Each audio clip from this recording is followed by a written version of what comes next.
Welcome to today's 2023 year-end market conference, and thank you for joining us. My name is PJ Smith. I'm your 2024 president of NABOR, and I serve as the chair of Media Relations Committee.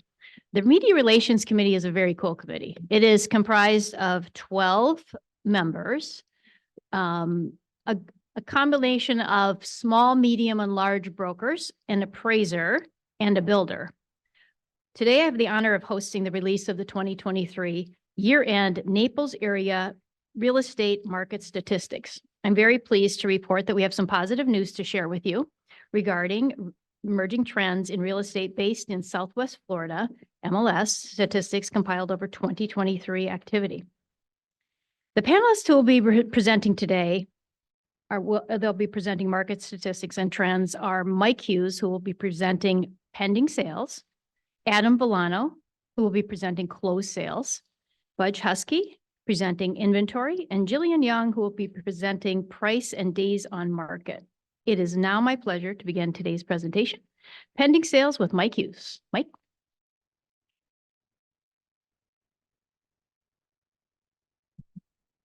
Let's see if we can get this clicker working here. Okay.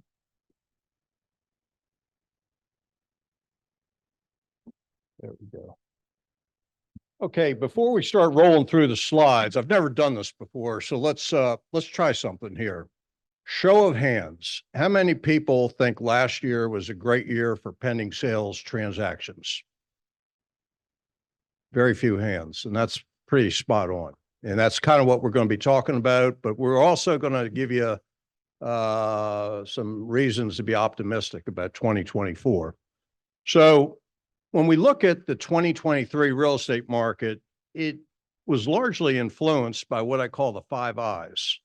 You had interest rates, inflation, inventory, insurance, particularly property insurance, and Hurricane Ian. Hurricane Ian hit us in September 28th of 2022. The real question was how much of that inventory would roll onto the market in 2023. If you looked at the pending sales over the last 5 months, you saw a trend line, but it wasn't going in the right direction. And let me give this to you. In August, we had 811 pending sales. The next month, September, we went down to 735. October, down to 665. November, down to 661. December, down to 583. So you could see the momentum was going downward. And shortly, I'm going to give you a couple news articles and give you what the state economist and what the NAR is saying about that. Despite the slowdown in pending sales, we really feel there are reasons to be optimistic in 2024. Budge is going to be talking about inventory shortly, and certainly at the end of the year, we were in a different position than the beginning of the year. So that was very encouraging. Interest rates peaked at close to 8% in 2023. And then as we got towards the end of the year, they were going downward. So that's very helpful. It's cold up north. That's helpful. It's definitely helpful. Plus, there's a lot of chatter about the Fed potentially cutting the Fed fund rate at some point in the year and maybe cutting it more than once. The opinions are all over the chart on that one. We also have 1,000 people a day moving into Florida. I mean, and a lot of them aren't going to stop at Jacksonville. It's still cold up there. They come down to Naples, South Florida. That's where the warmer weather is. So I'm very optimistic about 2024, and you'll pick up on that. If we look at, let's go through these slides, and then I'll get through the rest of my stuff here. If you look at last year, down 9.9% for the year over the year before. And the year before, if you think about 2022, the first half of 2022 was very good. The second half of the year, we definitely saw a drop off. And in 2023, we saw that too with pending sales, and we'll get into that in a second. Let's advance to the next slide here. Okay, what do we have here? If you look at over 5 years of December activity, first thing that jumps out at me is Condos and single family evenly divided, but still 583. That's a low number. You go back to the last normal year before the pandemic, 2019, 814. Big difference. Big difference there. You kind of got to throw out this year and that year, 2020 and 2021. Those were, I don't want to say funny numbers, but that was the pandemic surge. Something we might not ever see again. Let's see what we have for the next slide. Okay, pending sales from 2019 to 2023. You can see, I think the important point here is that 10, 9, 12 for 2023, we're still running behind what we did in 2019. We're getting closer, definitely getting closer, but we're still running behind that. And I'll get to why shortly. All right, let's get back into the prepared text here. Part of the reason why our pending sales transactions are off, in my opinion, is if you went back to 2019, there was a lot of low-end sales below 300,000. In fact, in December of in 2015, I was president. In December, we did 666 sales for the month. 46% of those sales were below 300,000. That market has largely disappeared. It's coming back a little bit, but those sales were throughout the year. Throughout the year, we had a lot of sales in that low end to the first-time home buyers, the retirees on fixed income, investors. And so in effect, what we're really doing is reestablishing what the new norm is. So it's going to be very interesting to see what our new norm is. When we look at the fourth quarter of 2018 and 19, the last two normal years before the pandemic hit us, and we compare that to now, 2023, in 2018 in the fourth quarter, we had 2,266 pending sales. The following year, 2019, we had 2,808 pending sales. This year, we had 1,909. A 32% drop over the fourth quarter of 2019. So we did not close the year with a surge of activity. Let's see. So bottom line is when you look at the pending sales, I mean, all in all, it wasn't a bad year. I mean, I can't think of the last bad year we had down here. But it seems like down here, you get good years and you get great years. I would say it was more than average, but the pending sales were still a challenge. If you look at some of the new recent articles that are hitting the waves, let me read you a couple of these to give you what some of the pundits are saying. This one was January 19th, 2024. It's titled, "What's in Store for 2024?" And in this article, Dr. Brad O'Connor is quoted as saying that, let's read a little bit of this. "Watch for Florida real estate to slowly start growing in 2024 as interest rates flatten and consumers begin realizing that what they're seeing is the new normal for prices and interest rates." So that's from Dr. Brad O'Connor. Same day, January 19th. NAR, existing home sales down slightly in December. But here's the important part.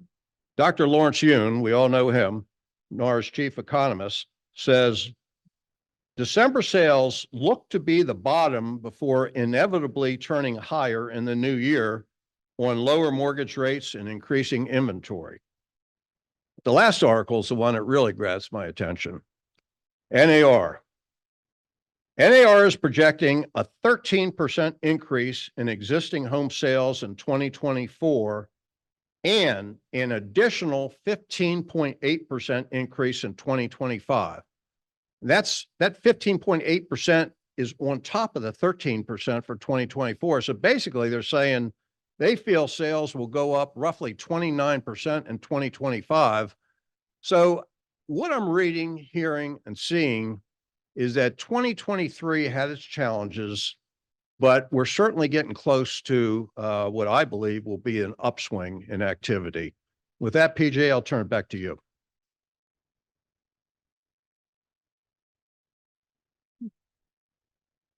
Thank you, Mike. Excellent as always. The next presentation is Close Sales with Adam Vellano. Adam's always quite fun to listen to, so enjoy.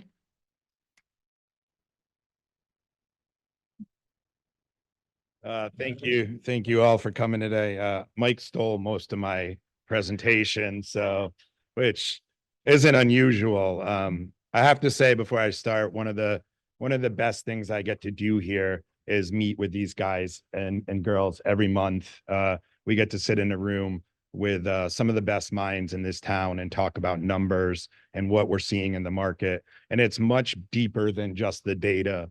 It is how we're feeling, how our agents are feeling, and what's out there. So it's a tremendous group, and they all volunteer their time, and so we all benefit as neighbor members. So I appreciate you all. Look, we all knew 2023 was going to be a little bit of a different year, and when I say different, I don't necessarily mean bad. We came off a year of 21 and 22 where we saw an unprecedented activity in our sales market.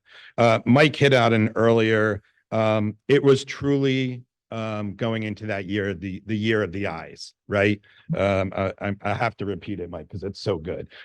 We limped into the year just after Ian with low inventory, rising interest rates, and the big surprise of the year, maybe not a surprise, but certainly an impactful thing, was insurance. And it changed the way people looked at our inventory. It changed the way people looked at what they were purchasing, because for the first time in many years, age really started to matter. Location really started to matter.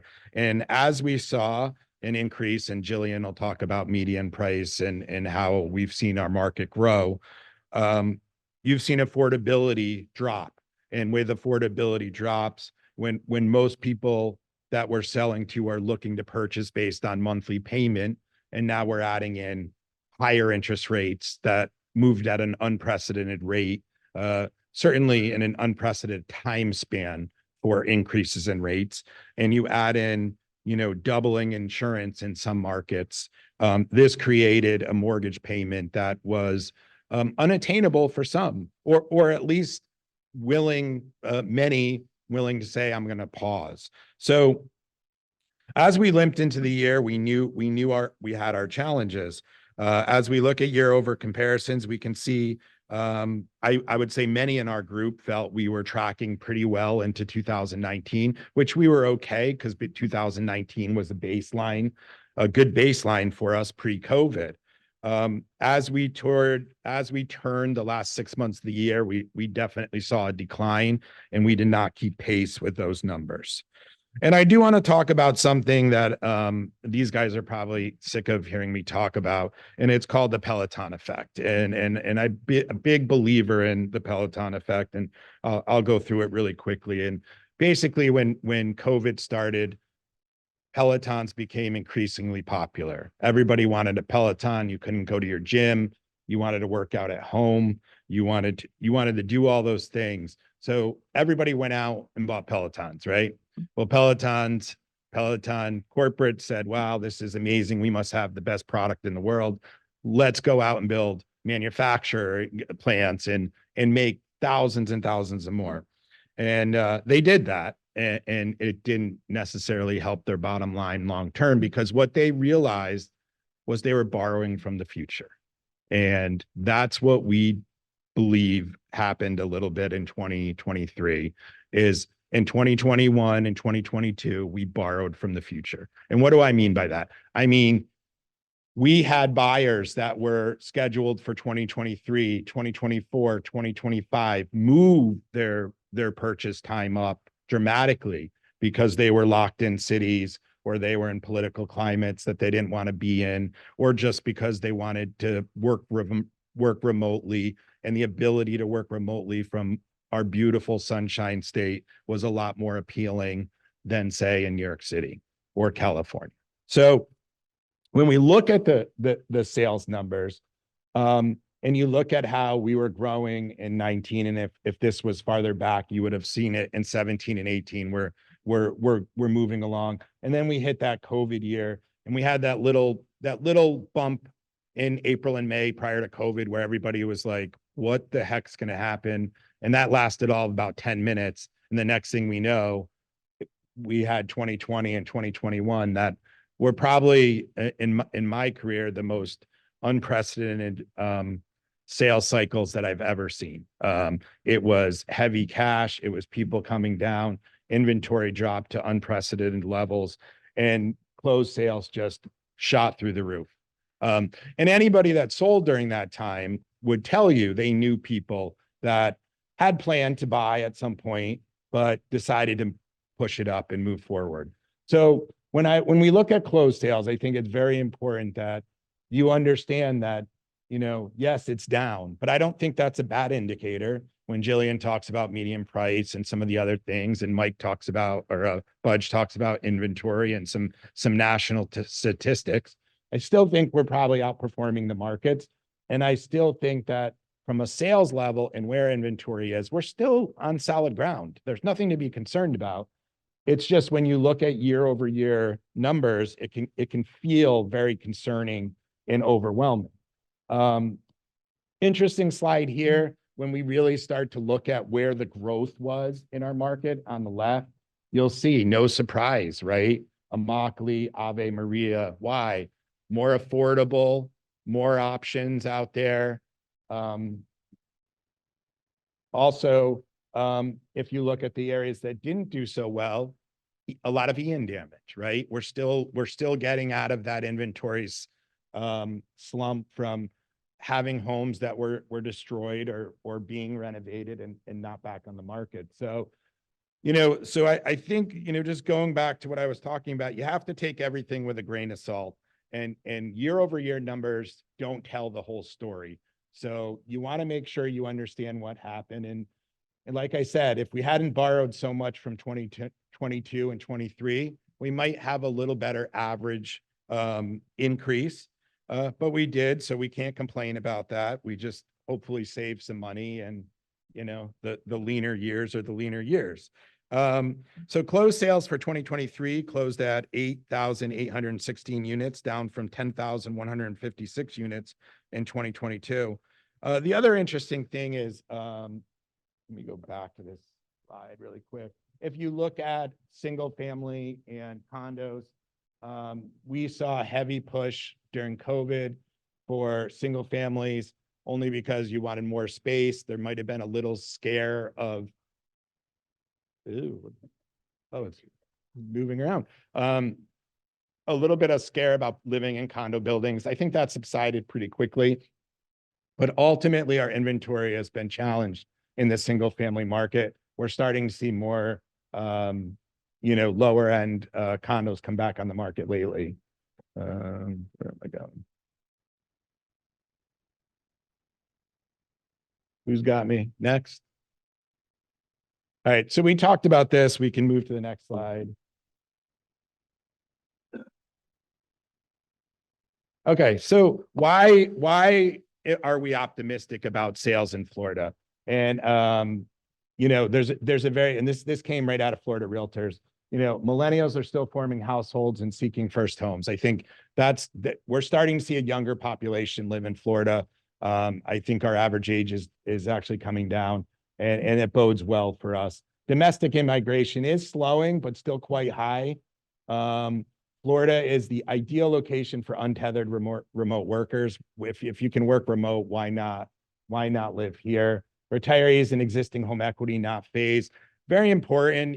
We look at economic conditions. We look at, if you lived through 2008 and 9, you had a high percentage of ARMs and very, very risky loans. We don't have that. We're under 2% default right now.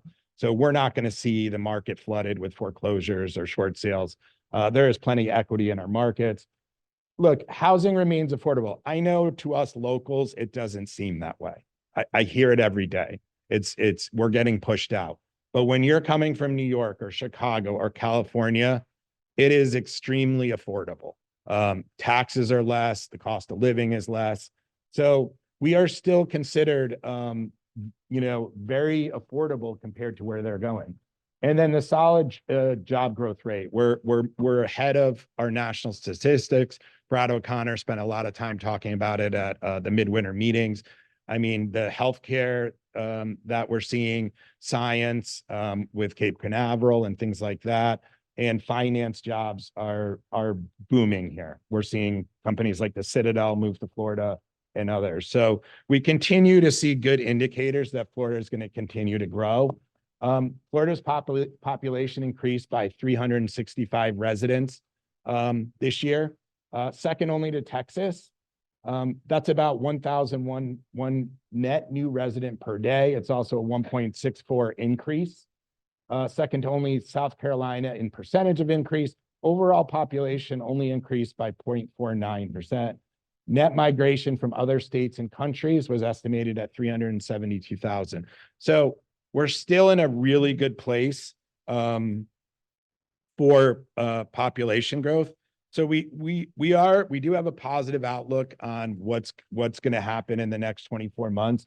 Again, I think this is a market where you really need to educate your buyers and sellers and understand that as we shift from a COVID market and go back into a more traditional market, all the things are going to return that we saw pre-COVID. A little better inventory, a little higher days on the market, a little bit more consistent in sales. So I think the agents that are out there doing the work and putting the time in will have success in this market. The only other thing I'd like to add, and unfortunately we didn't have a slide for it, even though we're closing less units, there's more money to be made out there. The volume is up dramatically. If you look at how much prices have gone up, an agent can still make the same amount of money or have the same amount of volume because the unit count is less. So that's all I got. Thank you.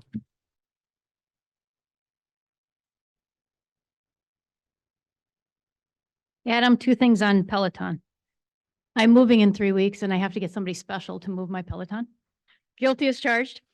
And then the other thing, do you think they skip the first buy, like if they normally would buy a condo and then they'd go into a single family, where they just went to the single family? I think in 2021, they bought what was available. I mean, things were selling at such a rapid pace. Didn't matter.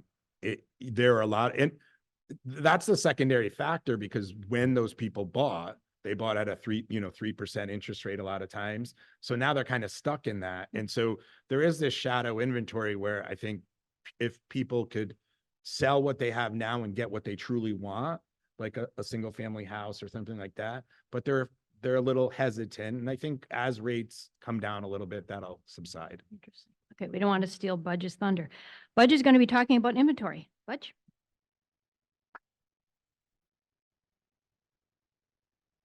Thank you very much, Madam President. Good morning, all. Thank you very much for joining us. So as indicated, I'm going to talk for just a couple minutes about inventory. And I think in many respects, inventory is an interesting topic because it really is the foundation for so many of the other figures that we're talking about. And I think that in addition to being a major influence on overall sales velocity and prices, we know that there has been a significant inventory trend that's occurred over recent years.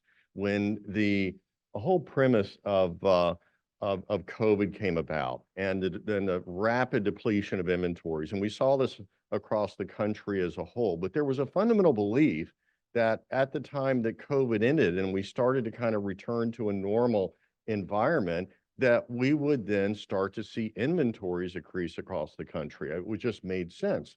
But the reality is that did not happen. And because of that, there's something very structural that's going on here. It's not simply a matter of the cyclical nature of real estate.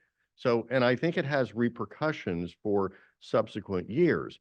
We know that people are actually staying in their homes longer, and that has increased substantially over the last few years.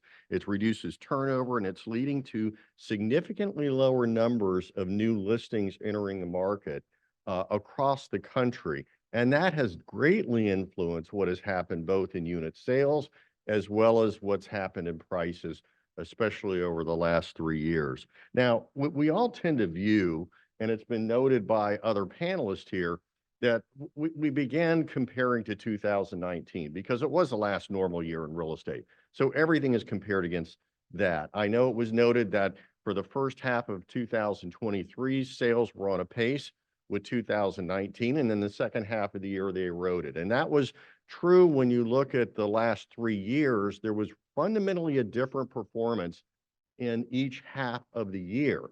And so, you know, it took a effect there as well. But we view 2019 as the last normal year in real estate. And if you think about it at that time, there was about 1 to 1.2 million of homes that were on the market on a national basis. And I'm speaking currently about the national scene right now, and then we'll talk about how it contrasts with Naples. But in viewing the inventories, and you can see here where you get the subsequent years and kind of the pace of inventory, and then you have what occurred during the COVID years. And at the beginning of this year, we were looking at a slight uptick, and this is single family, but it's also comparable with condo inventory for the beginning of the year. You can see it's up slightly at the beginning of the year from what we experienced in 2023, but that's still running 38%, almost 40% below where it was in 2019. So there's something fundamentally different that is occurring in the nature of real estate that, again, has implications for our business on a long-term basis. If you step back and look at it more on a kind of a national level, again, in total inventory trends, and you can see this, what occurred. And of course, in the years where it's most pronounced, the highest level of inventories, no surprise, right after the Great Recession, whatever that occurred there. But ultimately, what we've witnessed is we have started to go down much further than what we had historically seen in real estate, to the point where it is now kind of a very different period of time. Now, the good news is that we have kind of turned the corner as far as new listings on a national level. So it's a real question of where this goes in the future. If you look at it on a national level, we've gone from a low of 2.8 months worth of inventory, and this is a seasonally adjusted basis, to December of this past year, it ended up going to 3.7. So we have started to turn the corner and started to see more listings, but there's still so many different markets around the country, unlike here, where you can literally drive around neighborhoods and not see the first sign. A lot of major markets are still running with standing inventories that are under 2 months. And the whole reason why they don't have more sales is they simply don't have the inventory. And that's going to be something that they're going to have to deal with for a period of time. We're still running significantly under the levels of 2019. And this is where you look at the local market. We're fundamentally different. Not only different from a lot of other markets in the country, but different from a lot of markets in Florida. We are often compared very closely to Sarasota. And these two markets run parallel most of the time. Well, new listings in Sarasota and inventory are up only slightly year over year. Naples is in a fundamentally different place. We entered this year with approximately 4,000 homes in inventory. That represents almost a 60% increase from the same period last year. And if you look at that, contrast that against the prior year, 2022, what you find is that it's a 300% increase in standing inventory over that period of time. That's something that we're not seeing in most all other areas of the country. So there's something very much different here. It's been alluded to, the fact that it could be that this were a lot of people that purchased homes during the pandemic that questioned whether they wanted to retain them, people that decided this is the time to leave because of insurance. All these other factors are leading to, right now, a significant jump in inventory at the present time. But I will say that, as was also noted, this is very much a positive for us because we needed to come into particularly season with options for buyers. And we now have them, where in prior years we did not. Now, we know that that's a double-edged sword because we now have buyers with more options, but because they have more options, they're not making decisions as rapidly as they would normally or in past years. So they don't feel the sense of urgency to move forward and purchase. And because of that, I think we're going to see sales actually build slowly, and we may have a little bit of a delayed season in terms of total activity and sales, or at least that's my opinion. And if you look at just kind of where you see here, there's been an increase in available homes for sale across the board, regardless of price range. But the greatest increase in the number of homes is in the popular 500,000, 1 million range. The largest percentage growth in inventory, however, has occurred at the higher end. And we know if you speak to Cindy Carroll or others who really track inventory on an individual community basis, you're going to find a significantly disparity as one would imagine. But we currently stand just under 6 months worth of inventory. Now, we all know that that has been declared historically as a normal balanced market. For Naples, it has always been considerably above 6 months. It's been 8, 9 months, etc. We have communities now that are as much as 11 to 13 months worth of standing inventory. So because of that, we probably are going to see some downward pressure in terms of prices, particularly at least a deceleration of price growth because of the amount of inventory and the fact that we're now seeing, and I know Jillian will speak to it, the price reductions that occur in that type of environment. We've also seen, as Adam commented, a significant uptick in the percentage of new listings entering the market that are condos. For whatever reason, maybe some of those were properties along the coast that had issues with amenities or associations, etc., that were delayed entering the market, but they are there now. Overall, I will say that this is not normal to have this jump of inventory, but I'd much rather have this environment than a market in which we have 2 months or less of inventory.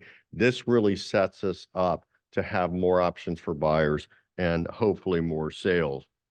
Now, if you look at the past year, because of the sales activity being down, the reality is that price saved us. And I know Jillian will speak more about this.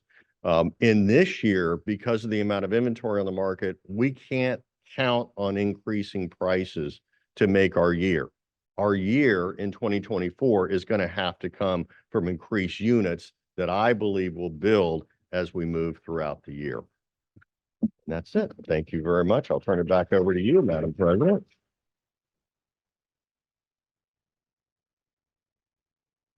Fantastic. Thank you, Budge. Now we have price and days on market presented by Jillian Young. Jillian?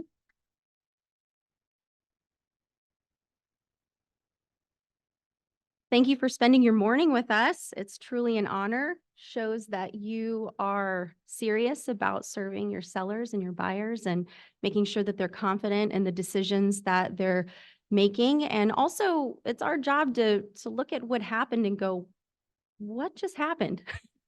So we, as Adam said, we really enjoy our monthly media relations committee meetings because sometimes we sit there and we're going, what does this mean? So we really appreciate the feedback that you give us when you're boots on the ground dealing with price negotiations and really stressed out about 50 days on market. So let's talk about that. I'm going to talk about the price and days on market and really weave in what everybody else has been saying. That's the great thing about a panel like this, because we're all saying the same thing, but we're coming at it from different angles. And the purpose of that is to be able to give your customers the data that they need, because they're not going to believe half of what you tell them. They'll believe what you show them. So let's get into it. So when we're looking at the overall median closed price, I don't know what you got in third grade math, but my grade wasn't great. So remember that median and average are different. If you're looking at 100 homes, the median closed price is home number 50.5. Okay. So we ended the year with 631,000 as our median price. This is different than average price because that takes into account our luxury and ultra luxury and our lower price point homes, and we just divide it, right, by the amount of units. So you'll see the average price inflated. So just want to level set those expectations. So overall, what's interesting about the median close price when we ended the year at 631, as was alluded to earlier, is that the overall median price for 2023 was 600. So in December, we saw this spike of 30,000 in our home prices. People were wanting to offload inventory, and of course, the price is a lagging indicator of the activity that happened in the months prior. So we're seeing some aspirational pricing that was happening in the market in September. You'll see some significant price decreases in October, November in response to the interest rate hike. And we still shook out to 631. So that just tells you that we need to get better at educating our sellers on what the prices ought to be, because 575 was not only our December median price, but it was also the entire year of 2022. So it just indicates December was a high price month due to lack of inventory and all of that.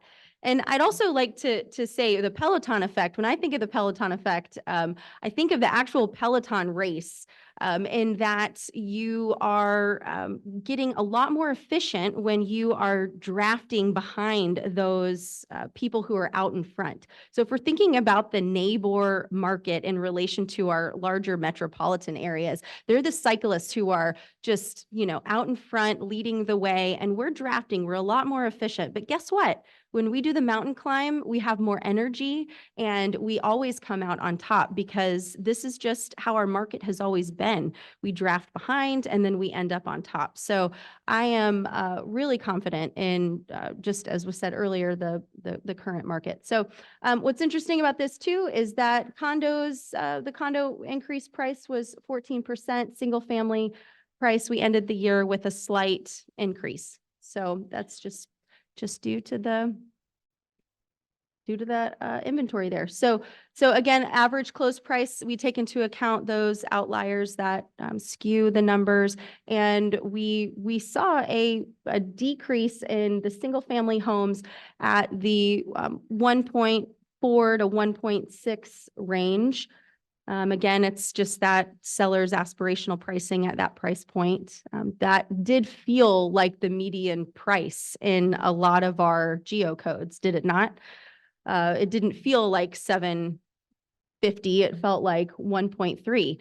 So I think that as we ended December, some of those price reductions took into effect for that range. All right, so let's take a look now. This is a year over year. So you'll note that on the right-hand side, we ended up with 600,000 as the median closed price, like I said earlier, in 2023. That's just a 4.3% increase to 2022. So we had this, we sold a lot of homes in 2017, 18, 19, but we were sitting nice at 332. What does this tell you when you're talking to sellers and sellers and buyers, that price appreciation, home appreciation is trending upward? Even though it feels like our market is tight, that things are moving in a direction that is unfavorable because they watch the news and the news doesn't have all the information. Price is really the tip of the iceberg, as Budge alluded to all the things happening at the foundation. So you have the inventory, you have interest rates, you have property taxes, you have insurance, things like that. And so what the symptom the symptom of all of that is the price. What are people willing to pay? So I think it's a good trajectory, right? That we have increased prices and it's not going the other way. That's the fifth grade, look, it's going up. That's good. So, what is really good to note are, as Adam talked about, is the push eastward. So we had an increase in prices up to 47.1% in the Immokalee area. People are discovering that that is a viable place to live and an affordable place to live. So we also had the same story in Everglades City, in other areas. We had a decrease in the Copeland area. I don't work the Copeland area, but they had a 38.5 decrease in that. Could have been a variety of environmental factors that indicated that. All right, so overall median closed price. The obvious story here is that the Naples Beach area at the higher price point saw a significant decrease in sales price. So that had to do with lack of inventory, could have had to do with renovations that were happening. And again, some of that particular price point saw a lot of, well, can I get more? Can I get more? So we saw just some pricing on the market that was, the word of the day is aspirational. So we had a lot more growth in North Naples at a 17.7% increase year over year for, this is the month of December. All right. Overall median close price by price category. So again, above 5 million, we had a slight decrease of negative 2.8. And that price category that was talked about before, the 500K to 1.5 million, we had a median close price decrease of 1.4%.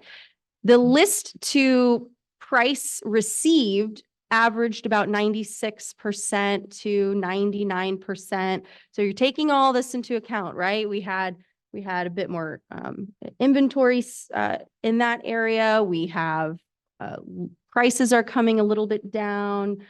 So you can really see the story of what happened in that 500 to $1.5 million price range. And I'm sure you felt that day to day. Let's talk about price decreases. It's really the story of interest rates, isn't it?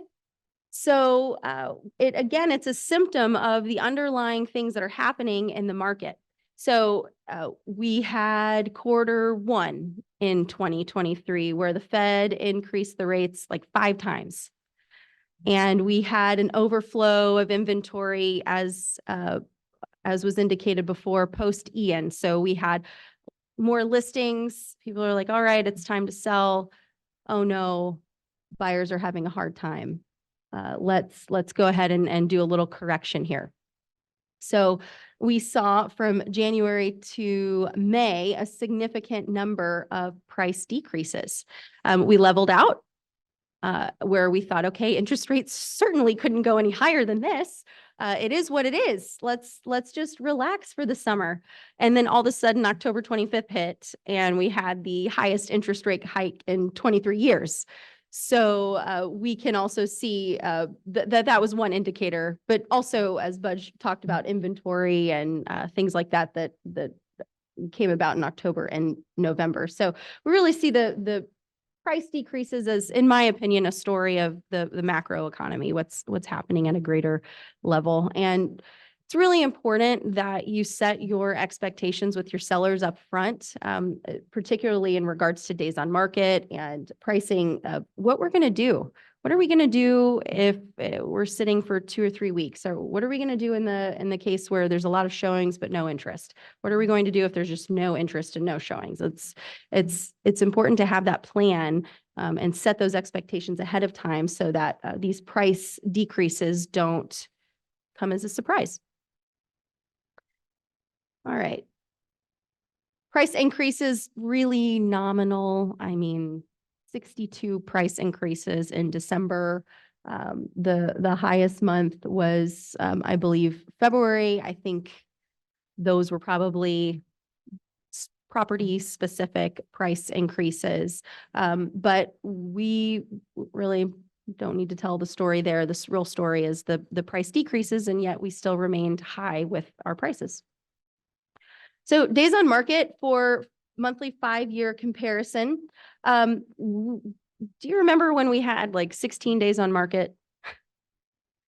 16 and then, okay, 18 and then 20 and 26 and 30. So we started getting a little bit higher throughout 2022, but we really landed squarely on 50 days on market in January, which, oh my goodness, my phone was blowing up all the time. What is going on? What is happening? And if you look at 2019, we were 101 days on market, or 91 in 2020. So got a little spoiled with that, but it just goes to show that buyers were taking their time a little bit more. They had a lot more things to consider. Obviously, as we've talked about, home buying was a little bit less attainable with insurance and property taxes and interest rates and things like that. So buyers cooled off a little bit and said, you know what, seller, we're moving into a bit more balanced market. I'm going to give you 96% of the list price. I'm going to take my time, and we're going to sit nicely all year between 50 and 54. It really didn't change. So I think that's where the market wanted to be. And it wasn't this oscillating, what is my marketing plan? And how quickly do I need to go to market that you had in the previous 2 years? And I think that's it. All right, thank you.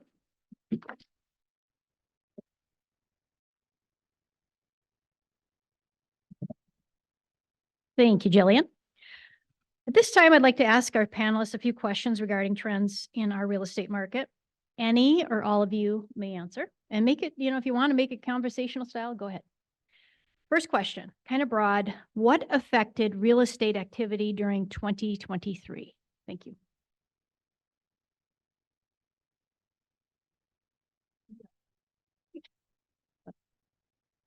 Me? Yeah. Well, there's a number of factors that really affected the market. First off, Ian, and it wasn't just the damaged homes and how long it would take to get them up to snuff and back on the market. It also was the trauma of the hurricane, because frankly, there are people that lived on the water that can afford to rebuild and stay on the water, but a number of them stayed in the area but moved east, which is kind of a phenomenon that I've never seen in all my years here. So that was kind of a new one there, that the specter of a hurricane that kind of went through the area. The other thing that I argue with people on is interest rates, because I think there's that lock-in effect with sellers that have a low rate that don't want to give it up. What number do they need to get to where they feel more comfortable putting their home up for sale? And there's also a lot of buyers that don't want to pay close to 8%, 7%, even though it's going down now. That's good. What's their number? Is it low sixes? Is it high fives? I mean, frankly, I think if we dip into the fives, we're going to be busy, very busy. But what is their number? So I keep watching interest rates. Most of us are seeing mostly cash deals, but are we seeing mostly cash deals because of where interest rates are? That's a big question. Yeah, I would say it was a lot of rapid changes. I agree with Mike. I think the interest rates absolutely do have an effect on our business. Sometimes it's not the purchase here, it's the purchase up north that they're selling, that buyer then has to get an interest rate that is slowing down that process. So I think it was, very quick interest rate increases. I think the insurance market definitely had a major factor. I think it's going to have a major factor on our inventory as a whole, because I think people are actually looking a lot harder at what they're buying and where they're buying it. if it's an older roof, that's creating a lot of issues. We saw a lot of policies double. And that's a big hit to people's pockets. Inflation also, everybody's spending more money on different things. So when you have interest rates are higher, so that's more money. Insurance payments are higher, inflation is higher. And it all sort of seemed to happen very quickly and right around the same time. I think we're a resilient market and we kind of came through it the other end very, very gracefully. I think maybe it was Budge in a couple meetings ago talked about a soft landing. And I think we sort of had a soft landing. Like it could have been a lot worse. We didn't see a sell-off. People kind of held steady. You see some price compression in certain communities where, the inventory is a lot higher, but overall, we're still well below our normal indicators in the Naples market. We typically between 90 and 110 days on market, as far back as I can remember. We're at 50. We're typically between 5,500 and 6,500 doors in Naples. We're still around 4,000. So I think it's just a lot coming at a lot of people quickly. I bought my first house 25 years ago at 8.5% and thought it was a good rate. I didn't know any better back then. Like it was a good rate back then. So I think some of it's just that immediate shock. And as we get farther along and this stuff settles in and becomes more normal or more accepted, you're going to see buyers jump back in. And I do believe if we see some rate adjustments and we can get back into the 5s or 6s, we're not going to the 3s, just forget about it. But if we can get back to the 5 or 6s, I do think there's a lot of buyers that are on the fence and ready to jump in. So I think that's the statement to a buyer now is take advantage of the little increase in inventory, because as rates do come down, I do believe a lot of it will get absorbed.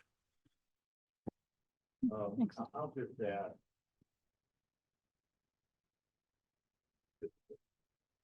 There you go. Very much.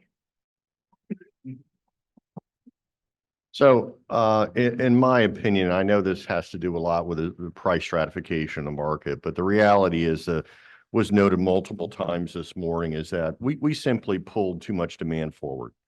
So, as noted, if that demand had not been pulled forward, we'd probably been in a very different place, a little more of not such a significant variance year over year, but we had to expect sales to decline as a result of that. We exhausted so much of the buyer pool. And the other element of that is that unlike a lot of other, what I consider to be more traditional business markets, so much of this market, people are making elective decisions. They're not buying because they have to. They're buying because they want to. And it's how they feel about things. And they buy on emotion and sentiment. And we saw that energy just wasn't in the market this year. And it also, I think, relates to the storm, because those of us who are local realize that if you move 2 or 3 blocks off the water, it was normal. There wasn't really anything significant. But if you talk to people around the country, so many of them thought 6 months later, 9 months later, this was Fort Myers Beach. And that, oh my God, and so they simply didn't come here. And we saw a number of buyers shift to other Florida markets during this period of time. Now, I think we're over that, but that was a significant issue as far as the year. It is, regardless, even if people are buying cash, they're interest rate sensitive because that impacts their business and, lines of credit and everything else. But the reality is that with the percentage of people down here that are getting low mortgages or paying cash, I don't think that that's a principal aspect of what occurred this past year. Jillian? Well said by everyone. I'll just add, in the macro economy, interest rates went up across the board for all consumer spending. So consumer saving was way down. We had that post-COVID revenge spending that we did in 2022, and savings is a bit down. Consumer spending is up. Consumer debt is up, and our auto loans are higher. Any sort of loan that you can take out is also affected by interest rates. So you have, as was indicated before, you have a seller who is rate locked into an awesome rate. They don't want to double their mortgage payment, even if they do have a life event. So instead they buy a car that may be a bit nicer than they would before. So their spending habits were a little more hesitant to lean towards real estate. Otherwise, everything they said is right on. You know, if I could just add one comment, and I hope I'm not going too far, is that when we talk about a market where people buy on emotion and sentiment, it's how they feel about things, and are things moving in the right direction. And I don't want to get into the weeds on this, but the reality is when you have people nationally declaring that the economy is in the tank and everything is horrible, in a year in which we had inflation go from 9% to 3%, growth rate that was 3 to 5% during the year, we outperformed almost every other economy in the world. Our employment was spectacular. All these macro drivers are really impressive. And yet the sentiment is that everything is horrible. People do not buy when they think everything is horrible. And I will encourage us not to feed into that cycle. Right. And I'll add to that really quickly that in Collier County, our job growth increased by 6.4%, which was 4% higher than the national average of job growth over the last few years. So if housing affordability remains an issue, but job growth remains strong in our area, which is a good economic indicator. Oh, that's excellent. The next question is, and see if you can differentiate, it's kind of similar to the first one, but a little different. What do you think stood out in the housing market in 2023? Yeah, there's a couple things that jump out at me, and one is pricing, because, you know, we showed you earlier that the demand waned a bit in the second half of last year. Inventory is climbing. So if you look at the supply and demand economic model, it's surprising how well pricing is holding up. That to me surprises me, but you know, maybe it's because even though inventory is climbing, we're not to where we used to be. You know, we're still trying to get back to what we consider normal. Another thing that stood out was that the international buying activity waned a bit. I mean, the international buyers are not back to where they used to be. Still seeing Canadian buyers come down, and we're seeing more and more buyers come from south of us, not across the Atlantic Ocean. But the international buyers, I suspect that will pick up in the coming years. Third thing is I read an article recently that said nationwide, 2023, 29% of the deals were cash buyers, 29%. And I know I'm running in the high 70s throughout all of 2023. So this is, you know, what we're seeing down here, as Budge talked about earlier, is not normal. I mean, we're very fortunate to be where we are. But, you know, the one nice thing is, honestly, guys, we live in paradise. This area is not declining. I mean, we are so spoiled to live here. And I thank my stars that I moved to Naples, Florida. And it just seems like the area, we're getting more and more things to do. Every weekend, there's something going on. The weather's spectacular. The beach speaks for itself. It's an easy sell. Excellent. Yeah, a couple of things stand out. One would be the amount of, I wouldn't necessarily call it institutional investment, but heavy investment in new projects down here. You have the Four Seasons, you have Rosewood, you have 2 Ritz-Carlton projects.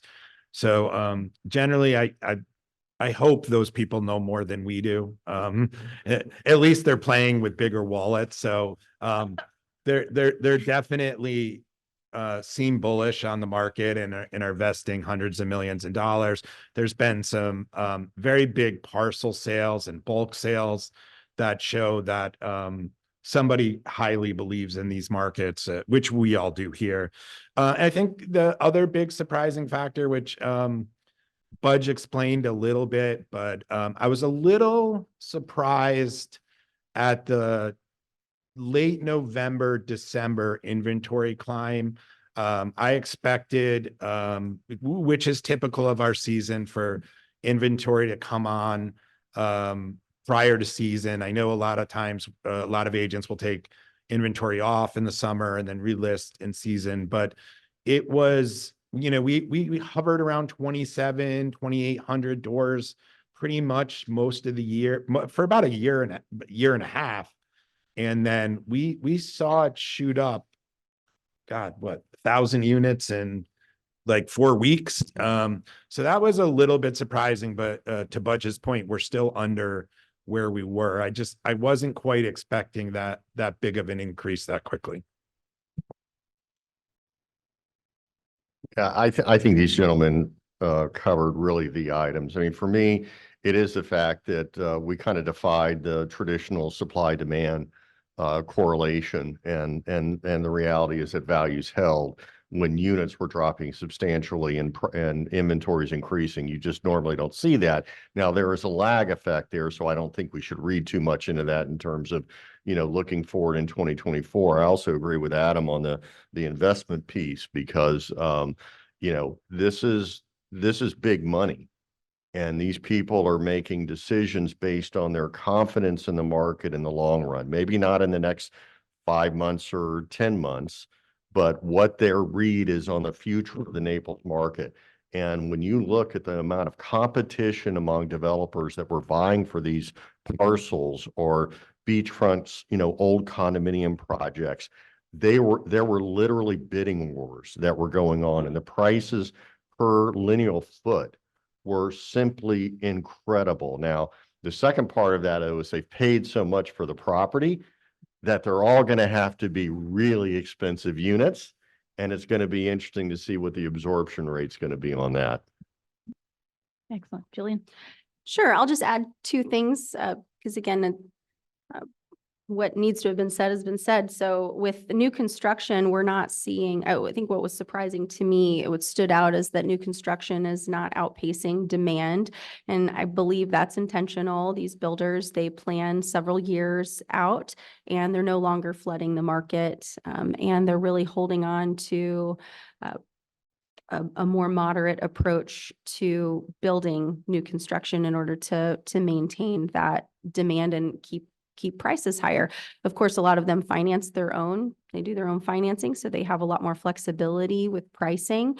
But that really stood out to me, was the lack of some new construction product. And just to piggyback on what Mike and Budge were saying about confidence in the market in Collier County, we had that 1 cent sales tax that was approved in 2018.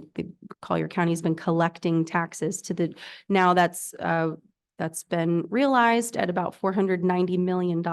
And so 20 million of that went to a home affordability project that's going to give, I think, a few hundred residents affordable homes who are in industries that desire affordable housing. So that's encouraging.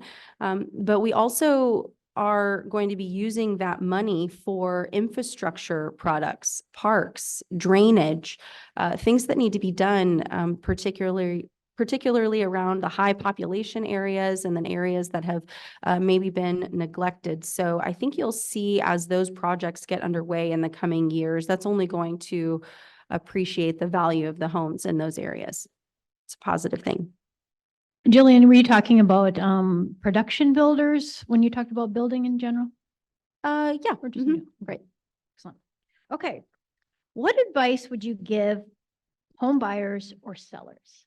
My favorite. Yeah, let's go down the line. All right, let's start with buyers first.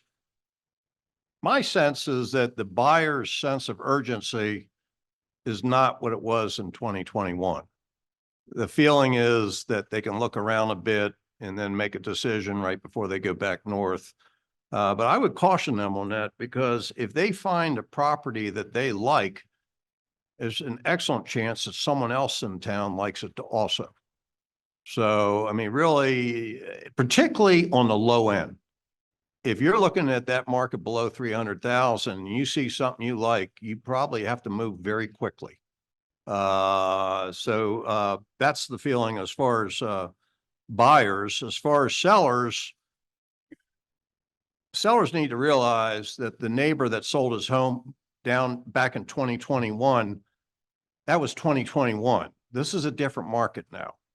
And so what we're seeing is sellers now are having a little bit give.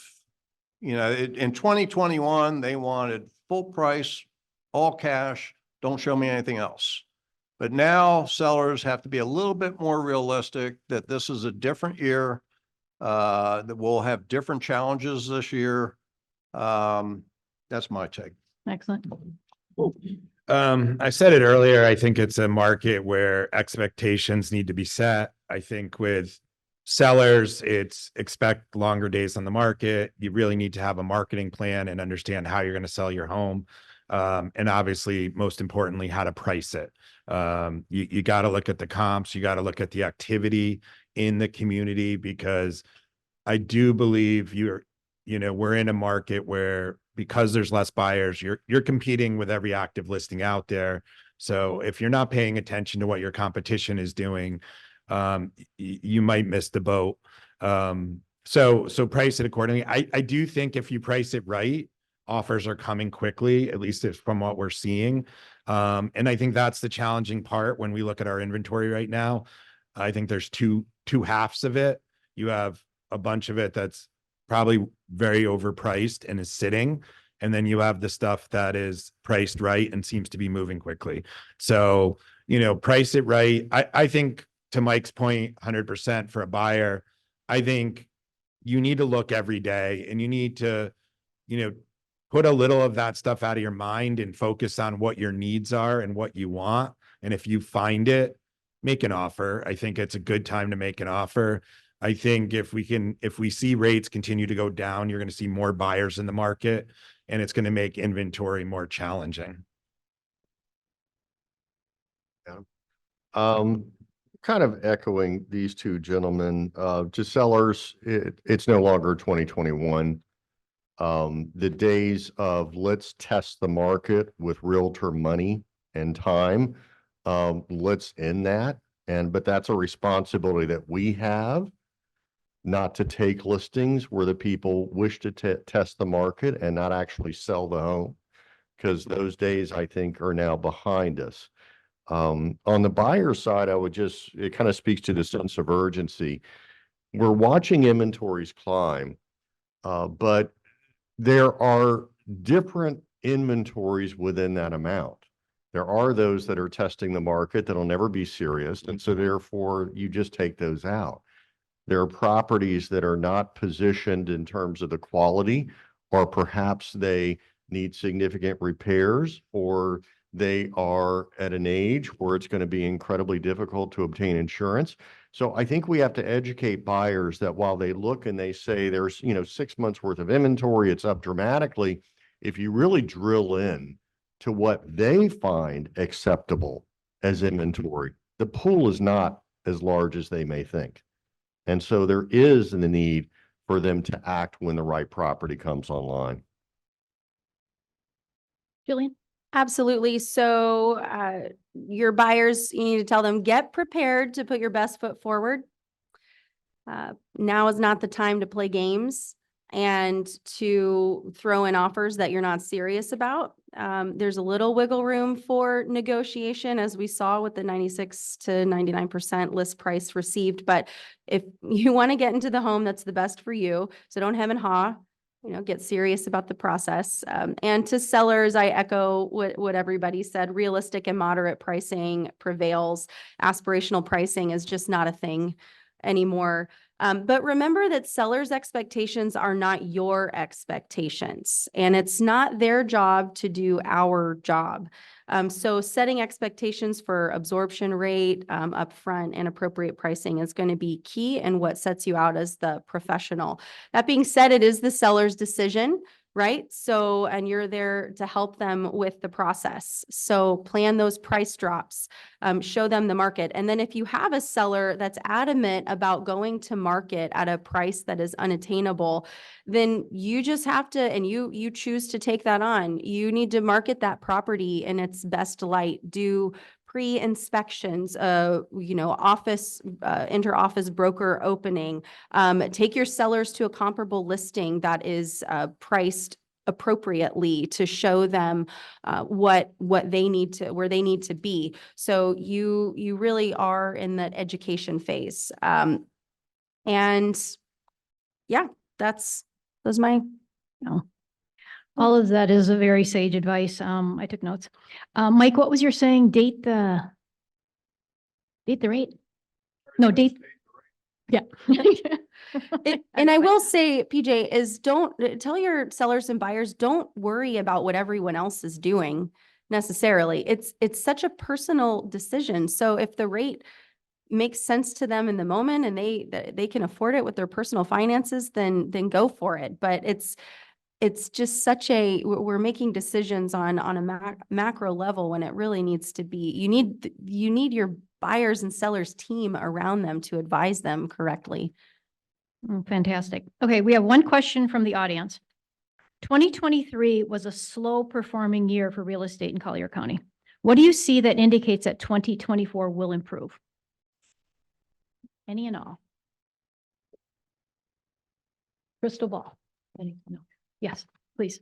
Well, I think we talked about it earlier. With a rising inventory and more choices, that was hurting us a year and a half ago. We didn't have those choices. We now have them. We also see the light at the end of the tunnel with respect to interest rates. I mean, the feeling is that interest rates will most likely decline.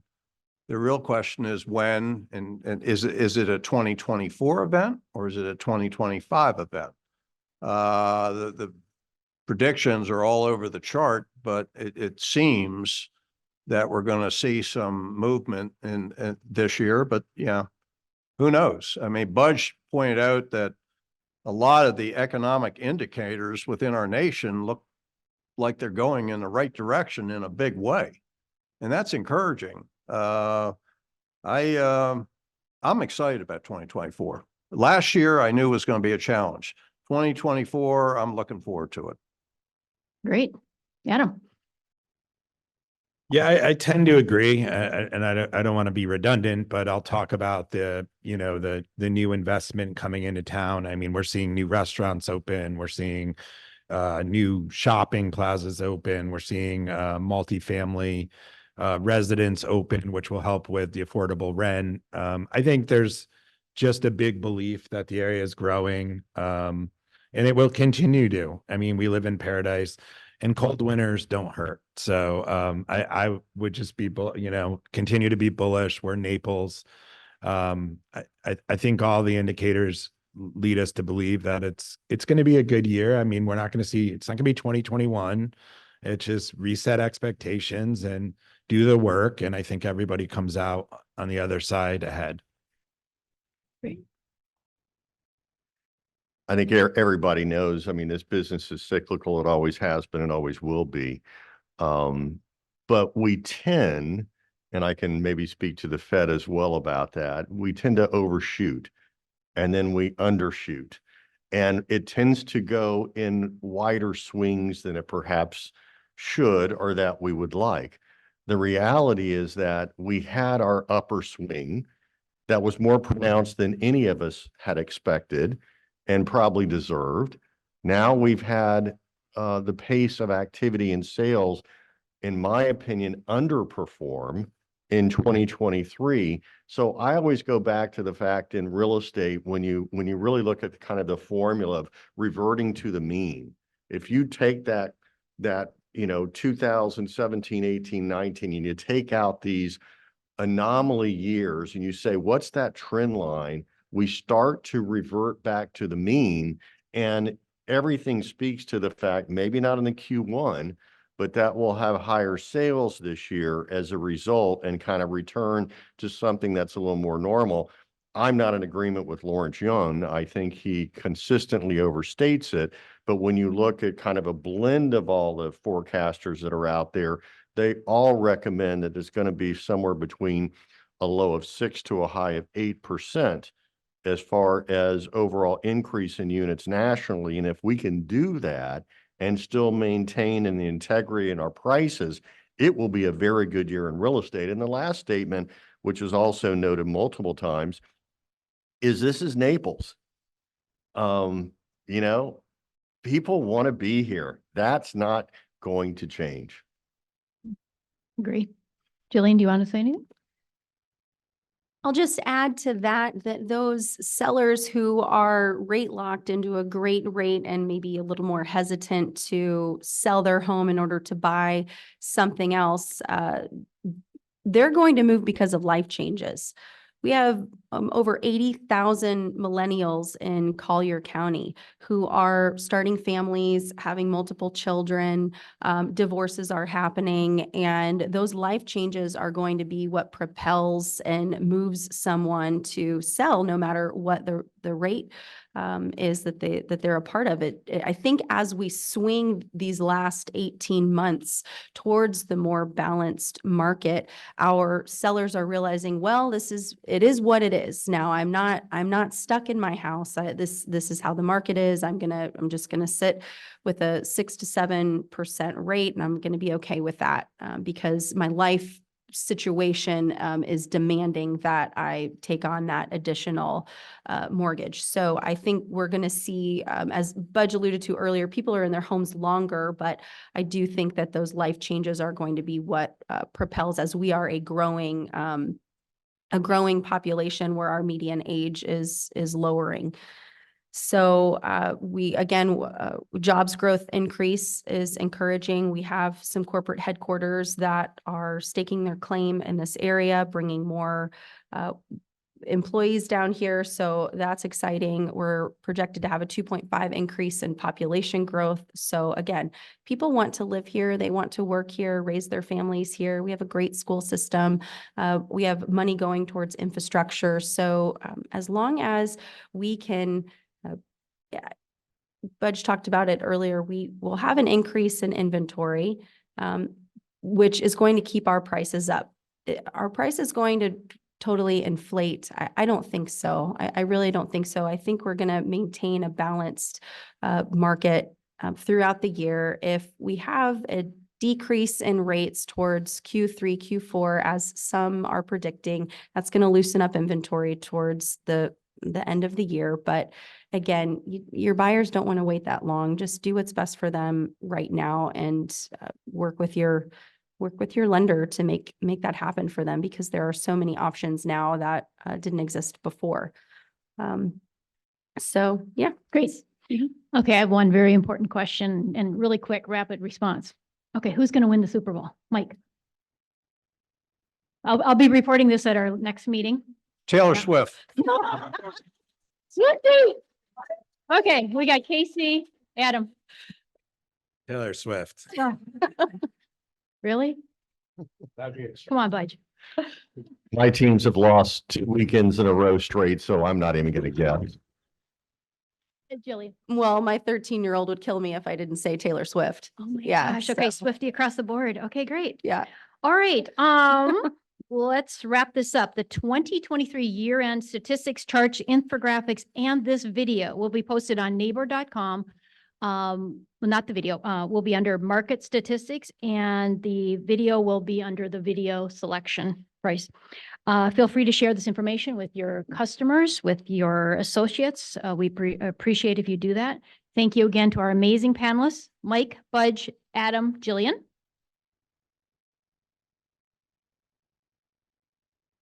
And thank you for everyone in attendance and here at Neighbor, and also watching on Zoom. We had 435 registrants, which is our top number ever, which is great. A huge thank you to Marcia Albert, Cheyenne Chase, Molly Page, who make this happen. So thank you very much. Enjoy your day.